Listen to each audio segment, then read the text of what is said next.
तभी दोनों ने बाहर किसी कार के रुकने की आवाज सुनी। दोनों उछल बैठे और बाहर की ओर भागे। उन्होंने देखा एक पुरानी सी पैकॉर्ड कार पेट्रोल पंप के सामने खड़ी है। डिल्लन कार से नीचे उतरा। तुम्हारा और कोई साथी अंदर भी है? उसने पूछा। दोनों ने आश्चर्यचकित होकर उसकी ओर देखा। नहीं, हम दोनों ही हैं, जॉर्ज ने उत्तर दिया। आप सिवा बताइए, यदि कार में कुछ गड़बड़ी है तो हम उसे ठीक कर देंगे। डिल्लन ने अपने हाथ थोड़े ऊपर किए। उसके दोनों हाथों में पिस्तौलें थीं। वो कठोर स्वर में बोला, तुम लोग अपने हाथ ऊपर करो और अंदर चलो। दोनों ने अपने हाथ ऊपर उठा लिए। जॉर्ज घिघियाया, प्लीज प्लीज पिस्तौल मत चलाना यार, प्लीज। जल्दी जल्दी फौरन अंदर चलो, डिल्लन ने डांटा। दीवार की ओर मुंह करके खड़े हो जाओ, खबरदार जो मुंह से एक शब्द भी निकाला। मीरा अंदर दाखिल हुई। उसने जल्दी से दराज खोली और थैले में नोट भरने लगी। डिल्लन ने कहा, कितना माल है? काफी है, फिलहाल काम चलाने के लिए ठीक है। मीरा ने दोनों दराज खाली कर दिए और बोली, यहाँ कोई तिजोरी वगैरह भी जरूर होगी। तिजोरी कहाँ है? डिल्लन ने दोनों को डांटते हुए पूछा। मेज के पीछे है, हैक ने घबरा कर उत्तर दिया। ओके, तुम चलकर उसे खोलो। जॉर्ज ने सेफ खोली। मीरा आगे बढ़ी। उसने तिजोरी में अंदर झांक कर देखा। उसने नोटों की 2-3 गड्डियां निकाल ली, फिर कुछ रजिस्टर उल्टे पलटे। यहाँ तो काफी माल है डिल्लन, काफी माल है। डिल्लन टेलीफोन के समीप पहुंचा। एक झटके से उसने टेलीफोन के तार खींच डाले। वो बहुत खुश था। देखो, हम लोग नहीं चाहते कि तुम हमारे जाने के बाद चीखना चिल्लाना शुरू कर दो, इसलिए ध्यान रखना। उसने दोनों हाथों की पिस्तौलें लहराई। मीरा ने उन दोनों से शेखी बघारना शुरू कर दिया। जानते भी हो ये कौन है? ये वो महान व्यक्ति है। भविष्य में तुम अपने बाल बच्चों को इसकी कहानियां सुनाना। तुम्हें इस महान आदमी के दर्शन हुए थे। शट अप, चुप रहो मुंह फटा औरत, डिल्लन गुर्राया। मीरा डिल्लन के पास पहुंची। फिर दोनों बाहर निकल आए। दोनों कर्मचारी दीवार के साथ हाथ ऊपर किए खड़े रहे। कार में बैठ जाने के बाद डिल्लन ने मीरा को डांटा, तुम अपना मुंह बंद नहीं रख सकती क्या? मैं तो तुम्हारा उत्साह बढ़ाने की कोशिश कर रही थी। भविष्य में इसका ध्यान रखना, अपना उत्साह मैं स्वयं ही बढ़ा लूंगा, समझी? मीरा ने कार तेजी से आगे बढ़ा दी। वो खामोश हो गई। जैसे ही कोई मोड़ आता, मीरा तेजी से कार को टर्न देती और उस दौरान उसका जिस्म एक हल्की सी लचक के साथ डिल्लन के जिस्म से आ लगता। मीरा उसके जिस्म की सख्ती महसूस कर रही थी। इस संपर्क से डिल्लन के प्रति उसकी काम वासना और भी तेज होती जा रही थी। कितना कठोर आदमी है, मीरा सोचने लगी, पर है तो आखिर मर्द ही। डिल्लन की बाहों में समा जाने की उसकी इच्छा एकाएक बलवती हो उठी। डिल्लन उसके मन की इच्छा को भांप गया। सहसा वो उससे जरा सा खिसक कर दूर हो गया। मीरा तड़प कर रह गई। अपने कमरे में पहुंच जाने के बाद उन्होंने अपना दरवाजा बंद कर लिया। मीरा ने मोमबत्ती जलाई और अपने सिर पर रखी टोपी उतारकर अपने बाल खोल लिए। डिल्लन दरवाजे के पास खड़ा अपनी ठोड़ी खुजलाता रहा। मीरा को बाहों में भर लेने की उसकी भी इच्छा थी, पर वो जब्त किए हुए था। मीरा ने थैला मेज पर उलट दिया। उसने नोटों की गड्डियां उल्टी पलटी, फिर बोली, बहुत अधिक नहीं है, पर काम चल जाएगा। डिल्लन ने बैठकर नोट गिने और उनकी गड्डियां बना ली। मीरा उसके पीछे खड़ी देखती रही। जब उसने काम समाप्त कर लिया तो वो आगे बढ़ी और उसके कंधे पर हाथ रख दिया। डिल्लन के स्वस्थ मांसल जिस्म की कठोरता देखकर एक बार फिर उसे पा लेने को उसकी इच्छा बलवती हो उठी। डिल्लन झटके के साथ उठ बैठा। उसने मीरा का हाथ झटक दिया। वो गुस्से से कांपते स्वर में बोला, वैश्याओं वाले अपने हथकंडे किसी और पर प्रयोग में लाना, समझी? मीरा का चेहरा बुझ गया। वो मरे से स्वर में बोली, एक ही कमरे में इस तरह कैसे रह सकते हम? तुम मेरे साथ क्यों नहीं सो सकते? डिल्लन ने उसकी ओर घूंसा ताना। वो कठोर स्वर में बोल रहा, मेरी बात सुनी नहीं है? जा और जाकर अपने बिस्तर में घुस जा। अच्छा। मीरा उसके स्वर में कटुता और क्रूरता का आभास पाकर सहमती हुई बोली, मैं सोच रही थी कि तुम शायद मेरे साथ हम बिस्तर होना पसंद करोगे। डिल्लन ने उसकी बात का कोई उत्तर नहीं दिया। वो झुककर अपने जूते उतारने लगा। मीरा कमरे के बीचों बीच खड़ी होकर अपना लिबास उतारने लगी। वो धीरे धीरे एक एक करके अपने जिस्म से कपड़े अलग करती जा रही थी। जब उसके जिस्म पर कपड़े की एक लकीर भी नहीं रह गई, तब वो मुड़ी। उसने एक नजर डिल्लन की ओर देखा और फिर अपने बिस्तर पर जा घुसी। मीरा ने जब से डिल्लन को देखा था, तभी से वो उसे प्रभावित करने में लगी हुई थी और आज पहली बार उसे ये आभास भी हो चुका था कि किसी हद तक वो उसे प्रभावित कर पाने में कामयाब हो गई है। उसे यकीन था कि अब डिल्लन ज्यादा देर तक अपने आप को उससे अलग नहीं रख पाएगा। अब बस उसे कुछ प्रतीक्षा करनी थी। दूसरे दिन दोनों चौंक कर उठ बैठे। कोई बड़े जोर जोर से दरवाजे पर दस्तक दे रहा था। डिल्लन उछलकर बिस्तर से उतरा और पिस्तौल उठाने के लिए लपका। क्षण भर के लिए मीरा भी घबरा उठी, फिर वो निश्चिंत होकर बिस्तर पर लेटी रही। डिल्लन ने पूछा, कौन है? दूसरी ओर से दरवाजे पर रॉक्सी की आवाज सुनाई दे। मैं हूं, रॉक्सी। लानत है, क्या चाहिए तुम्हें? वो घुर्राया। मैं तो सोच रहा था शायद पुलिस वाले फिर आ गए। रॉक्सी अंदर दाखिल हुआ। डिल्लन के हाथ में थमी पिस्तौल देखकर वो चौंक गया। माफ करना, मैंने सोचा शायद आप लोगों ने सुबह समाचार पत्र देखा होगा, इस ख्याल से मैं यहाँ चला आया। उसकी आंखें कुछ अधिक फैली हुई थीं। मीरा बिस्तर पर से बोली, लाओ मुझे दिखाओ, मैं भी देखूं क्या कुछ नया समाचार है। रॉक्सी ने अखबार मीरा के बिस्तर पर फेंक दिया। मेरे ख्याल से आप लोगों ने अपना धंधा चालू कर दिया है, वो बोला। पढ़ लो, सब कुछ विस्तार से छपा हुआ है। डिल्लन भी मीरा के पास पहुंच गया और अखबार देखने लगा। उसने पूरी खबर पढ़ लेने के बाद अखबार मीरा की ओर फेंक दिया और बोला, तुमने ये कैसे सोच लिया कि ये काम हमने ही किया है? रॉक्सी को डिल्लन की नजरें चुभती सी प्रतीत हुई। अच्छा, तुमने नहीं किया? वो बोला। मैं तो समझा था कि शायद तुम लोगों ने ही इस काम को अंजाम दिया है, क्योंकि यहाँ के बदमाश लोग आमतौर पर ऐसा करते समय अपनी जुबान बंद ही रखते हैं। मैंने सोचा काम करने के लिए तुमने ये कोई नया तरीका आरंभ किया है। डिल्लन धीरे धीरे चलकर शीशे के पास पहुंचा। उसने अपनी दाढ़ी पर हाथ फिराया और कहने लगा, इन अखबार वालों को मेरे बारे में कुछ लिखने का ये अंतिम मौका नहीं है। निकट भविष्य में उन्हें मेरे बारे में छापने को बहुत कुछ और भी मिलता रहेगा। 2 सप्ताहों के बाद डिल्लन ने 3 ऐसी ही जगहों पर ऐसी ही डकैतियां डाली। जानबूझकर उसने छोटी मोटी जगहों पर भी हमले किए। उसके निशाने बने एक सर्विस स्टेशन और 2 छोटे छोटे स्टोर्स। इस प्रकार उसने कई सप्ताह का खर्च जुटा लिया। एक कमरे में सोते हुए भी उसने मीरा को इस बात का मौका नहीं दिया कि वो अपनी भावनाओं को व्यक्त कर सके। मीरा ने स्वयं पर नियंत्रण कर लिया था और वो चुपचाप डिल्लन की बेरुखी को बर्दाश्त करती जा रही थी। उसे विश्वास था कि वो एक न एक दिन डिल्लन की बेरुखी को अपने पक्ष में बदल लेगी। रॉक्सी की सलाह पर वे दोनों मिस बेनबो की जगह छोड़कर अब एक छोटे से अपार्टमेंट में रहने लगे थे। रॉक्सी को डर था कि कभी न कभी स्ट्रॉन डिल्लन के पीछे पड़ जाएगा और ऐसी सूरत में वो डिल्लन से मेल मिलाप रखने के कारण स्वयं भी मुसीबत में पड़ सकता है। अतः उसने डिल्लन को बेनबो के यहाँ से किसी अन्य जगह पर रहने की सलाह दी थी। कुछ समय बाद उन्होंने रॉक्सी की सहायता से यूनियन स्टेशन के पास एक बड़ा सा अपार्टमेंट किराए पर ले लिया था। उस अपार्टमेंट में घुसने के लिए 2 रास्ते थे और निकलने के लिए भी 2। रॉक्सी ने उन्हें बताया था कि अस्पताल भी उस अपार्टमेंट के बिल्कुल करीब ही है।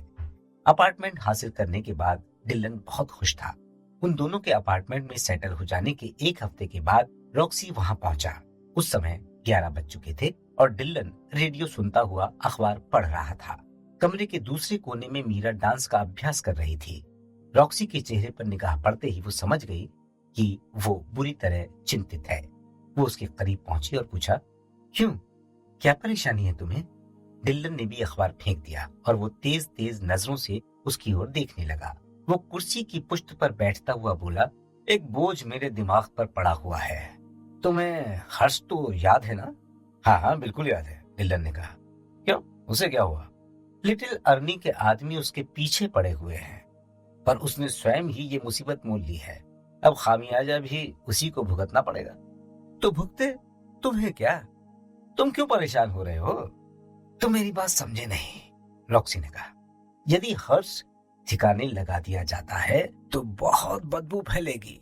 हर्स्ट पुलिस को बहुत ज्यादा नजराना देता है। उस सूरत में पुलिस पागलों की तरह उसके हत्यारे की खोज में जुट जाएगी। पर इससे हमारा क्या लेना देना, पुलिस जाने उसका काम। मीरा ने कहा, हाँ, बात तुम दोनों की समझ में नहीं आ रही है शायद। देखो, यदि हर्स्ट मारा जाता है तो पुलिस का निशाना तुम्हारे या मेरे जैसे छोटे छोटे बदमाश ही बनेंगे। लिटिल अर्नी जैसे साधन संपन्न व्यक्ति या उसके द्वारा पोषित होंडों पर पुलिस कभी हाथ नहीं डालेगी। उस सूरत में मैं और तुम और साथ ही न जाने कितने छोटे छोटे दादा पकड़े जाएंगे और उन पर हर्स्ट की हत्या का आरोप थोप दिया जाएगा। हो सकता है कि हम लोगों को लंबे अरसे के लिए जेल में ठूंस दिया जाए। मीरा के मुंह से निकला, ओह, तो ये तुम्हारे चिंतित होने की असली वजह है। मुझ पर वे कैसे आरोप लगा सकेंगे, डिल्लन ने पूछा। और फिर तुम्हें यह कैसे मालूम कि लिटिल अर्नी के लोग हर्स्ट के पीछे पड़े हुए हैं? मुझे आर्चर से मालूम हुआ है, रॉक्सी ने बताया। वो अर्नी का आदमी है। कल रात वो फ्रैंकविस्ट को अपने साथ ले गया था। शराब पीकर उसने सारी योजना उसे बता दी। फ्रैंक उसकी हाँ में हाँ मिलाती रही थी। वे लोग आज रात को उस पर हमला करने वाले हैं। मीरा बोली, आज रात को? रॉक्सी ने कहा, हर्स्ट की एक माशूका है जिस पर वो जान छिड़कता है। वो किसी महत्वपूर्ण व्यक्ति की पत्नी है जो हमेशा इस बात से डरती रहती है कि कहीं उसका बूढ़ा धनी पति उसकी हरकतों को जान न ले।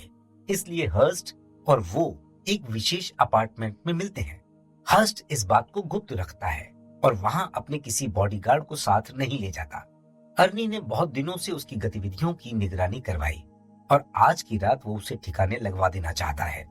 डिल्लन के चेहरे पर अजीब से भाव पैदा हो गए। वो उचक कर उठ बैठा और बोला, अपनी टीम निकालो, हम उन बदमाशों को आश्चर्यचकित कर देना चाहते हैं। मीरा ने चौंक कर उसकी ओर देखा। रॉक्सी ने जल्दी से पूछा, तो तुम हर्स्ट को इस मुसीबत से छुटकारा दिला देने के लिए सोच रहे हो? क्या तुम उसे छुटकारा दिला सकते हो? डिल्लन मुस्कुराते हुए बोला, हाँ, मैं उसे इस मुसीबत से निकालने जा रहा हूँ। मैं तो किसी ऐसे मौके की ही तलाश में था। देखो रॉक्सी, अपनी खोपड़ी का इस्तेमाल करो। इस तरह अकेले अकेले काम करके कुछ भी हासिल नहीं कर पाएंगे हम लोग। यदि एक बार हर्स्ट का सहयोग हमें मिल गया तो तुम चल रहे हो ना हमारे साथ, हैं? रॉक्सी ने इनकार में सिर हिलाया। मुझे अपनी अंत्येष्टि नहीं करवानी भाई। तुम नहीं जानते, ठिगने अर्नी के साथ ही पेशेवर पिस्तौलबाज हैं। हर्स्ट जैसे व्यक्ति के लिए मैं अपनी खाल उतरवाना हरगिज पसंद नहीं करूंगा। मीरा जल्दी से बोली, ये ठीक कह रहा है, हमें दो सांडों की लड़ाई से दूर ही रहना चाहिए। डिल्लन ने मीरा की बात जैसे सुनी ही नहीं थी। वो लपक कर अलमारी के पास पहुंचा और अपनी थॉमसन निकाल ली। फिर मुड़कर रॉक्सी से पूछा, तुम्हें उस जगह का पता है जहां हर्स्ट अपनी प्रेमिका से मिला करता है? हाँ, वो अपार्टमेंट 17 लेन और सेंट्रल लेन के बीच में है। उसका नंबर है 364। रॉक्सी दरवाजे की ओर बढ़ता हुआ बोला। वो जल्दी चले जाना चाहता था। दरवाजे पर पहुंचकर रुका और फिर बोला, मेरे ख्याल से अब मुझे चलना चाहिए, पर मेरी सलाह मानो तो तुम्हें इस पचड़े से दूर ही रहना चाहिए। अपना बोरिया बिस्तर समेटो और इस शहर से दूर निकल लो। यदि हर्स्ट को कुछ हो गया तो इस शहर में रहना दुश्वार हो जाएगा। और वो चला गया। डिल्लन उसके जाने तक प्रतीक्षा करता रहा। फिर वो मीरा की ओर मुड़ा और गुस्से भरी आवाज में कहा, तैयार हो जाओ, तुम भी मेरे साथ चल रही हो। ये हमारे लिए एक अच्छा मौका है। यदि हर्स्ट को कुछ हो गया तो पुलिसिये हमें नहीं छोड़ेंगे। इससे बेहतर तो यही है कि हम तुम कोशिश करके हर्स्ट को बचा लें। अपनी जान बचाने के एहसान तले वो जिंदगी भर दबा रहे। पर इसमें तो सरासर जान का खतरा है, मीरा ने आपत्ति की। तुम समझते क्यों नहीं हो? हमें इस बखेड़े से दूर रहना चाहिए। रॉक्सी ठीक ही कहता है। मुझे अपनी गर्दन नहीं कटवानी, तुम जाओ। डिल्लन ने अपनी थॉमसन की नाल उसकी ओर कर दी और क्रूर स्वर में घोर्राया, अब तुम पीछे नहीं हट सकती। तुम मेरा साथ देने का वादा कर चुकी हो। वैसे भी अगर मैं चाहूं तो शहर के किसी अन्य बदमाश को साथ ले जाकर यह काम कर सकता हूं, पर मैं ये बात किसी और के कानों में नहीं डालना चाहता, समझी? इसलिए फटाफट तैयार हो जाओ, मेरे साथ चलो। याद रखो, तुम्हें वही करना है जो मैं कराना चाहता हूं।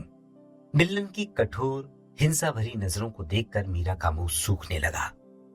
चलती हूँ मैं भी, वो मरे से स्वर में बोली।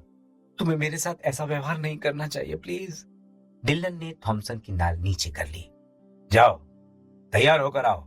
बड़ी ही क्रूर निगाहों से उसने मीरा की ओर देखा। उसकी नेत्रों में अविश्वास की झलक स्पष्ट दिखाई दे रही थी। मीरा ने अपना लिबास तब्दील किया, फिर हैट लगाकर दरवाजे की ओर बढ़ती हुई बोली, चलो मैं तैयार हूं। डिल्लन ने उसे देखा, फिर चुभते हुए स्वर में कहा, तुम बोलती बहुत हो, याद रहे अपनी जुबान बंद रखनी है। मीरा ने होठ खींच लिए। वो मुंह से कुछ नहीं बोली। दोनों कार में जाकर बैठ गए। मीरा ने ड्राइविंग व्हील संभाला। सारे रास्ते के दौरान वो मुश्किल से अपने मानसिक संतुलन को बरकरार। फिर डिल्लन के निर्देश पर उसने कार एक ब्लॉक के पीछे खड़ी कर दी। थॉमसन को अपने कोट के नीचे संभाले हुए डिल्लन तेजी से मीरा के पीछे पीछे चल पड़ा। ऑटोमेटिक लिफ्ट होने के कारण उस अपार्टमेंट में कोई चौकीदार नहीं रखा गया था। मीरा बाहर लगे लेटर बॉक्स की लाइन में पहुंची। उसने लेटर बॉक्स पर पढ़े नंबर पढ़े, फिर मुड़कर डिल्लन की ओर देखते हुए बोली, उसका अपार्टमेंट चौथी मंजिल पर है। मेरे ख्याल से हम तीसरी मंजिल तक तो लिफ्ट में चलें और बाकी एक मंजिल हम सीढ़ियों से चलेंगे। डिल्लन ने इनकार में सिर हिलाया। नहीं, हम सीढ़ियों से ही चलेंगे। दोनों चुपचाप सीढ़ियों से चढ़ने लगे। तीसरी मंजिल पर दो हिंसक व्यक्ति उन्हें दीवार के साथ लगे खड़े दिखाई दिए। उन्होंने डिल्लन और मीरा की ओर संदेह भरी दृष्टि से देखा, पर बोले कुछ नहीं। वे दोनों ऊपर चढ़ते चले गए। मोड़ पर मीरा ने उचटती सी निगाह उन दोनों पर डाली। डिल्लन लापरवाही से आगे बढ़ता रहा। चौथी मंजिल पर कोई भी नहीं था। लगता है वे दोनों उसके लौटने की प्रतीक्षा कर रहे हैं। डिल्लन धीमे स्वर में बोला, हमें क्या करना चाहिए? वापस जाकर उनसे भिड़ जाएं क्या? नहीं, डिल्लन ने इनकार में सिर हिलाया। पहले हमें हर्स्ट को इस खतरे से आगाह कर देना चाहिए। ऐसा करो, मैं सामने वाली दूसरी सीढ़ियों पर जाकर प्रतीक्षा करता हूं, तुम हर्स्ट के दरवाजे की घंटी बजाओ। इस बीच यदि इन दोनों ने कोई गड़बड़ करने की कोशिश की तो मैं इन्हें संभाल लूंगा। मेरे संकेत पर तुम फौरन नीचे गिर जाना, समझी? इसके बाद वो ऊपर चला गया। मीरा धड़कते दिल से उसे गायब होते हुए देख रही थी। फिर वो आगे बढ़ी और हर्स्ट के फ्लैट की घंटी का बटन दबा दिया। वो कुछ देर प्रतीक्षा करती रही। जब अंदर से कोई उत्तर न मिला तो उसने दोबारा बटन दबा दिया। उसे पीछे से कुछ आहट सी महसूस हुई। उसने चौंक कर पलट कर देखा। दोनों आदमी सीढ़ियों के पास खड़े उसी की दिशा में देख रहे थे। मीरा ने घंटी का बटन दबाना जारी रखा। उनमें से एक व्यक्ति थोड़ा आगे बढ़ा और बोला, उस दरवाजे के पास से हट जा। मीरा ने पलटकर जवाब दिया, क्यों? और घंटी दबाना जारी रखा। वो आदमी तेजी के साथ ऊपर आया और एक झटके के साथ मीरा का हाथ घंटी के बटन पर से हटा दिया। दूसरा आदमी भी पिस्तौल संभाले आगे बढ़ाया। मीरा उन दोनों के घेरे में आ गई, इसलिए डिल्लन भी कुछ न कर सका और बस देखता रहा। मीरा पीछे हट गई और दीवार के साथ जा लगी। वो डरी डरी सी चुपचाप उस आदमी के चेहरे को देखती रही। कौन हो तुम? उस आदमी ने पूछा। और जो दूसरा तुम्हारे साथ था वो किधर गया? दूसरे ने सवाल किया। पहला आदमी चौंक उठा। डिल्लन के बारे में तो वो शायद भूल ही गया था। उसने अपनी पिस्तौल एक झटके के साथ मीरा के सामने रख दी। मीरा तत्काल जमीन पर गिर गई और जोर से चिल्लाई। तभी डिल्लन की थॉमसन गरजी। उसने लगातार कई गोलियां उगली जो दोनों व्यक्तियों के जिस्मों में पैबस्त हो गईं। दोनों नीचे जा गिरे। खून का फव्वारा सा छूटने लगा। मीरा ने झटके के साथ मुंह फेर लिया। एक आदमी उसके करीब ही गिरा था और दूसरा एक कोने में लुढ़क गया था। उसकी खोपड़ी का ऊपरी भाग गायब हो चुका था। डिल्लन मीरा के करीब पहुंचा। फिर उसने उसे सहारा देकर उठाया। तुम ठीक तो हो? उसने पूछा। मीरा धीरे से उठ बैठी। उसने जानबूझकर अपनी निगाहें दोनों व्यक्तियों के मुर्दा जिस्मों से दूसरी ओर हटा ली। उसका चेहरा पीला पड़ चुका था और आंखों में गुस्से की चमक थी। मैं घंटी बजाती रही पर अंदर से किसी ने दरवाजा नहीं खोला। यदि तुमने फायरिंग नहीं की होती तो इन दोनों ने जरूर मुझे मार दिया होता। डिल्लन दरवाजे के पास पहुंचा और उसने थॉमसन से दरवाजा पीटना शुरू कर दिया। दरवाजा खोलो, जंग समाप्त हो गई है, वो चीखा। एक एक इंच करके दरवाजा खुला और एक औरत का सिर अंदर से झांकता दिखाई दिया। घबराई हुई उस औरत ने रेशमी गाउन पहना हुआ था, जिसमें उसके जिस्म का एक एक अंग साफ नुमाया हो रहा था। उसकी सांसें तेज तेज चल रही थी और सीना उठ बैठ रहा था। उस औरत के पीछे एक भयभीत से आदमी की छाया सी दिखाई पड़ी, जिसने एक बड़ी सी पिस्तौल थाम रखी थी। तुम्हारे दोनों पिस्तौलबाज दुश्मन समाप्त हो गए? डिल्लन उस व्यक्ति से बोला। वे लिटिल अर्नी के आदमी थे। तुम कौन हो? औरत ने लड़खड़ाते स्वर में कहा। मेरा नाम डिल्लन है। इसे अंदर आने दो, पुलिस किसी भी क्षण यहाँ आ सकती है। पीछे खड़े हर्स्ट ने उस औरत से कहा। आइए अंदर आ जाइए। वो एक ओर हट गई। डिल्लन अंदर दाखिल हुआ। मीरा उसके पीछे पीछे अंदर प्रविष्ट हुई। औरत ने फौरन दरवाजा बंद कर दिया। अपनी पिस्तौल से डिल्लन को कवर करते हुए हर्स्ट ने कहा, अपनी थॉमसन नीचे रख दो। डिल्लन ने उसकी ओर घूम कर देखा, फिर कंधे उचकाए और थॉमसन नीचे फर्श पर रख दी। वो हर्स्ट के पास से होता हुआ तनिक आगे बढ़ गया। अब बताओ, हर्स्ट ने तेज स्वर में पूछा, यह सब क्या हो रहा था? लिटिल अर्नी तुम्हारी जान लेना चाहता है, डिल्लन ने बताया। वो दो बदमाश जो नीचे मरे पड़े हैं, वो दोनों तुम्हारी हत्या के लिए भिजवाए गए थे। मुझे जैसे ही इसकी सूचना मिली, मैं फौरन तुम्हें बचाने के लिए यहाँ आ पहुंचा। परिणाम तुम्हारे सामने है। ओह, हर्स्ट के मुंह से आवाज निकली। वो सकते की सी हालत में आ गया। कुछ देर तक वो सोचता रहा, फिर बोला, थोड़ा रुको, मैं जरा पहले उन दोनों लाशों से छुटकारा पा लूं। ये कहकर वो टेलीफोन के पास पहुंचा। उसने एक नंबर डायल किया और संपर्क स्थापित हो जाने के बाद बोला, सुनो मैकगॉर्बन, अभी अभी यहाँ एक भीषण भिड़ंत हुई है। इसमें अर्नी के दो पिस्तौलबाज मारे गए हैं। तुम फौरन गाड़ी भेजकर उनकी लाशें यहाँ से हटवा दो। ये काम फौरन होना चाहिए। मैं तुम्हें वहां आकर सारी बात बता दूंगा। अपने आदमियों को हिदायत दे देना कि वे यहाँ पहुंचकर कुछ पूछताछ करते न फिरें, समझ गए? फिर उसने फोन रख दिया। उसने पिस्तौल मेज पर रख दी और एक सिगरेट सुलगा ली। मीरा साफ साफ देख रही थी कि उसके हाथ कांप रहे थे। हर्स्ट ने उस औरत को देखा और कहा, जल्दी से कपड़े पहन लो, हो सकता है समाचार पत्र वाले यहाँ आ धमकें। वो औरत दूसरे कमरे में चली गई और दरवाजा बंद कर लिया।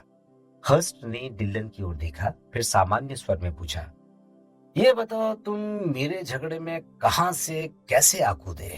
कुछ भी हो, इस वक्त तो तुम मेरे लिए खुदाई मददगार बनकर ही टपके हो। डिल्लन ने बत्ती सी चमकाई। कभी कभी इंसान कुछ ज्यादा ही स्वयं पर भरोसा करने लगता है, जैसा कि अभी अभी तुम्हारे साथ हुआ है। खैर, तुम्हारे पास आने से मेरा भी कुछ स्वार्थ है।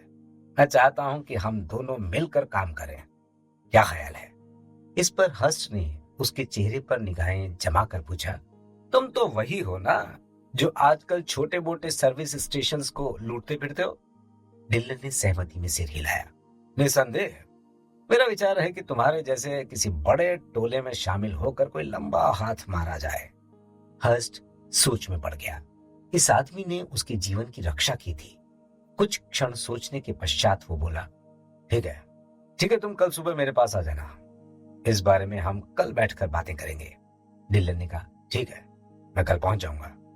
इस समय मैं जरा जल्दी में हूँ, हर्स्ट ने दरवाजे की ओर संकेत करते हुए कहा। अभी इन देवी जी को भी यहाँ से निकालना है। उसने अपने साथ वाली औरत की ओर इशारा किया। इससे ये मत समझना कि मैं तुम्हारा आभारी नहीं हूँ, ठीक है? डिल्लन ने दरवाजे की ओर बढ़ते हुए कहा, मैं समझता हूँ, आप अपना काम निपटाइए, मैं आपसे कल मिल लूंगा। मीरा उसके पीछे पीछे चल पड़ी। पुलिस के दो सिपाही सीढ़ियों पर तेजी से चढ़ते आ रहे थे। उन्होंने जैसे ही डिल्लन को देखा, उसकी ओर पिस्तौल तान ली। हर्स्ट ने आवाज सुनी तो वो बाहर आ गया।